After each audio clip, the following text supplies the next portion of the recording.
Bismillahirrahmanirrahim. Assalamualaikum warahmatullahi wabarakatuh. Waalaikumsalam warahmatullahi wabarakatuh.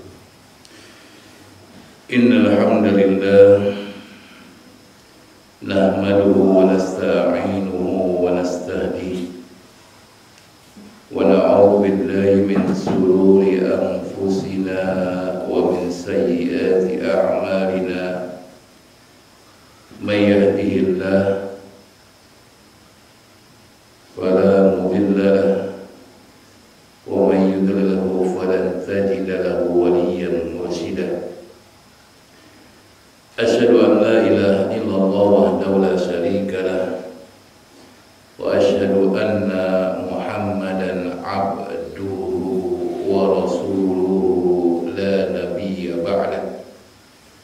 Allahumma salli wa sallim wa barik ala nabiyyina wa rasulina wa qudwatina Muhammad sallallahu alaihi wasallam wa ala alihi wa sahbihi wa man sara ala nahjihi ila yaumil qiyamah. Amma ba'd. Ma'asyiral muslimin, arsyadakumullah, alhamdulillah wa syukurillah. Pada kesempatan pagi hari ini kita masih dipertemukan oleh Allah Subhanahu wa taala dalam rangka thalabul ilmi, mencari ilmu Allah Subhanahu wa taala. Semoga Allah Subhanahu wa taala memberikan kepada kita ilmu yang bermanfaat, ilmu yang mudah untuk kita amalkan dalam kehidupan kita sehari-hari. Ilmu yang akan memberikan petunjuk kepada kita kepada kebaikan, ilmu yang mengantarkan kita masuk ke dalam surga Allah Subhanahu wa taala. Amin ya rabbal alamin. Ma'asyiral muslimin rahimakumullah. Kita masih membahas tentang buku Bahjatul Qulub Al-Abrar, tentang hadis-hadis Rasulullah SAW. Dan kita insya Allah hari ini akan memasuki pada hadis yang ke-11. Adapun bunyi hadisnya adalah An Muawiyah radhiyallahu anhu qala Rasulullah sallallahu alaihi wasallam, man yuridillah bihi khairan yufaqihu fid din. Dari Muawiyah. Muawiyah ini adalah anak daripada seorang sahabat, ya, yaitu yang bernama Abu Sufyan, yang dulu menjadi pimpinan orang-orang Quraisy, kemudian berperang bersama Rasulullah dan para sahabatnya dengan berbagai macam peperangan, dan akhirnya masuk Islam dan jadi pendukung Islam yang sangat kuat. Oleh karena itu, seseorang yang membenci kita, seseorang yang tidak suka dengan kita, seseorang yang menyakiti kita, jangan kita benci tentang orangnya, tentang perbuatannya saja. Karena terbukti orang yang ingin membunuh Rasulullah, ingin menghancurkan Islam, malahan beliau dengan anak-anaknya menjadi pembela Islam. Nah, inilah satu petunjuk kepada kita.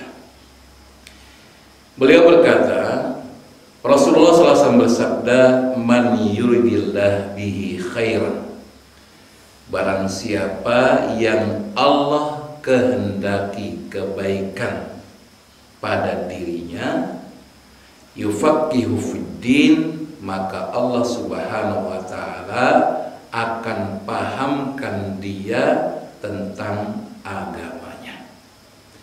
Singkat, padat. Dan hadis ini diriwayatkan oleh Imam Bukhari dan Imam Muslim. Kalau kita sudah berbicara tentang hadis Imam Bukhari dan Imam Muslim, berarti hadis ini adalah hadis yang paling sahih, atau dengan bahasa lain dengan kalimat muttafaqu alaih, ya. Muttafaqu alaih artinya adalah yang disepakati tentang kesohihannya oleh Imam Bukhari dan Imam Muslim.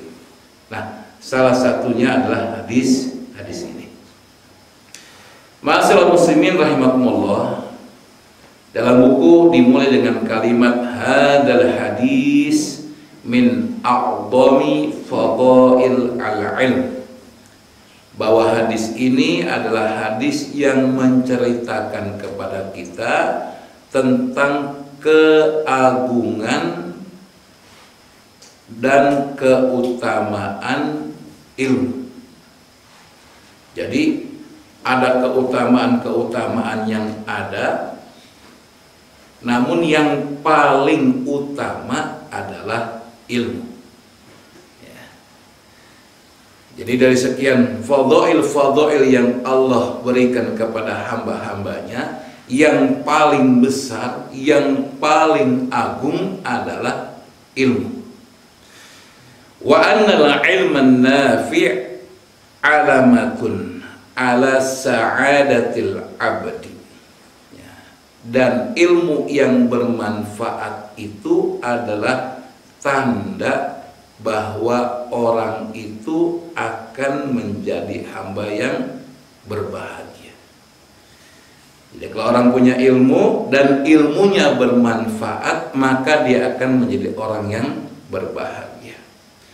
Wa annallaha arada bihi khairan, dan sesungguhnya Allah menghendaki bagi dirinya kebaikan. Berarti apa? Surga yang Allah janjikan. Maka dalam bab ini ada beberapa hal yang perlu kita pahami. Yang pertama, bahwa segala perkara kehidupan kita itu adalah atas kehendak Allah Subhanahu wa taala. Ya. Bimasyiatillah wa iradati. Dengan kehendak Allah dan itu pasti. Maka di sini dikatakan man yuridillah bihi khairan. Barang siapa yang Allah kehendaki baginya kebaikan. Nah, di sini menunjukkan masyiatillah, kehendak Allah Subhanahu wa taala. Jadi bukan kehendak manusia. Jadi ketika kita belajar, kalau Allah kehendaki, maka kita akan mendapatkan ilmu. Tapi kalau Allah tidak kehendaki, maka kita tidak akan mendapatkan ilmu. Jadi ilmu yang kita dapatkan itu karena apa? Karena memang kehendak Allah Subhanahu wa taala. Bukan kehendak kita, bukan. Kehendak Allah Subhanahu wa taala. Oleh karena itu, Imam Syafi'i mengatakan dalam sebuah syairnya, ma syi'takan wa illam asad, bahwa yang Allah kehendaki pasti terjadi meskipun aku tidak menghendakinya. Jadi kita tidak punya kehendak terhadap sesuatu, tapi kalau Allah berkehendak jadi. Ya. Dan boleh melanjutkan, wa ma syi'tu illam tasa lam yakun. Kalau aku punya kehendak, apabila engkau wahai Allah tidak menghendakinya, maka tidak akan terjadi. Maka ketika kita berbicara dengan kalimat man yuridillah bihi khairan, ya, berarti memang Allah menjadikan hamba-hamba pilihan yang dipilih untuk mendapatkan kebaikan. Kebaikannya apa? Yaitu tentang ilmu. Makanya ma'asyiral muslimin rahimakumullah, ya, kita harus kita harus mengikuti kehendak Allah, ya. Karena kehendak Allah yang berlaku. Ma'asyiral muslimin rahimakumullah, ya. Kemudian dikatakan juga dalam firman Allah Subhanahu wa taala, wa 'allamaka ma lam takun ta'lam. Dan dia Allah Subhanahu wa taala yang telah mengajarkan kepadamu wahai Muhammad sesuatu yang sebelumnya engkau tidak tahu. Ini mempertegas bahwa memang Allah yang berkehendak. Nabi kita Muhammad enggak tahu. Kalau bukan karena Allah Subhanahu wa taala yang mengajarkan kepada baginda Rasulullah, maka Rasulullah termasuk orang yang tidak tahu. Ketika Rasulullah tidak tahu, kita jadi juga sebagai umatnya tidak jadi tahu. Makanya itu semua adalah keutamaan yang Allah berikan. Wa kana fadlullahi 'alaika 'azima, dan sesungguhnya anugerah Allah itu adalah anugerah yang besar. Kemudian dijelaskan lagi Ar-Rahman 'allama Qur'an. Allamal Qur'an. Kalimat ini menegaskan lagi bahwa Allah yang Rahman itulah yang mengajarkan Al-Quran kepada Rasulullah. Nah, ini poin penting yang harus kita tanamkan pada diri kita. Kita tumbuhkan keyakinan bahwasanya semua adalah atas kehendak Allah Subhanahu wa taala. Bila Allah berkehendak, maka akan terjadi walaupun kita tidak menghendakinya. Bila kita berkehendak terhadap sesuatu tetapi Allah tidak, maka tidak akan terjadi. Ini poin pertama daripada kalimat man yuridillah bihi khairan. Ma'asyiral muslimin rahimakumullah. Kemudian karena ini adalah kehendak Allah Subhanahu wa taala, bukan kehendak manusia, maka kita sebagai hamba Allah Subhanahu wa taala harus bertawakal dan beristi'anah hanya kepada Allah Subhanahu wa taala. Jadi ketika kita mau belajar itu, kita tawakal kepada Allah. Kita beristi'anah, meminta bantuan kepada Allah Subhanahu wa taala. Jadi jangan hanya kita menunggu, tapi harus menyerahkan. Kalau tahu bahwa Allah Subhanahu wa taala yang memberikan pemahaman agama kepada hamba-hambanya, maka kita sebagai hambanya harus bertawakal kepada Allah Subhanahu wa taala dan beristi'anah, memohon memohon bantuan dari Allah Subhanahu wa taala. Makanya kan kita doa dengan doa, ya Allah berikan kepada saya ilmu yang bermanfaat. Itu kan salah satu bentuk isti'anah kepada Allah Subhanahu wa taala. Makanya kalau orang-orang bertawakal kepada Allah, termasuk di antara yang belajar ini, maka dia akan dijamin oleh Allah. Wa may yatawakkal 'alallah fahuwa hasbuh. Barang siapa bertawakal kepada Allah, maka Allah akan memberikan kepadanya kecukupan. Dicukupi ilmu yang kita butuhkan. Tetapi ingat, harus beristi'anah kepada Allah. Maka Allah tegaskan, wa 'alallah fatawakkalu in kuntum mu'minin. Dan hanya kepada Allah lah kalian bertawakal apabila kalian beriman kepadanya. Jadi ini poin penting yang kedua, bahwa kalau memang Allah yang berkehendak, maka kita minta kepada Allah agar kehendak Allah Subhanahu wa taala itu diberikan kepada kita. Lalu kita bertawakal kepadanya agar apa? Agar Allah menentukan urusannya kepada diri kita.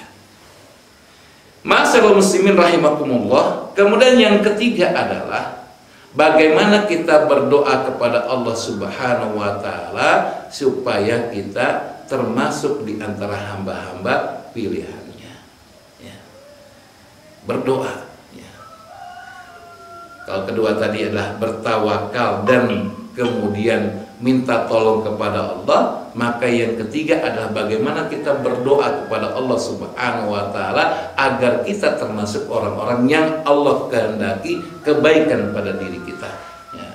Tadi kan saya katakan doa yang Allahumma inni as'aluka ilman nafi'ah. Ya Allah, berilah kepadaku ilmu yang bermanfaat. Nah, Ilmu yang bermanfaat itu adalah ilmu yang ketika kita kerjakan memberikan manfaat bukan hanya pada diri kita, tapi juga bermanfaat bagi orang lain.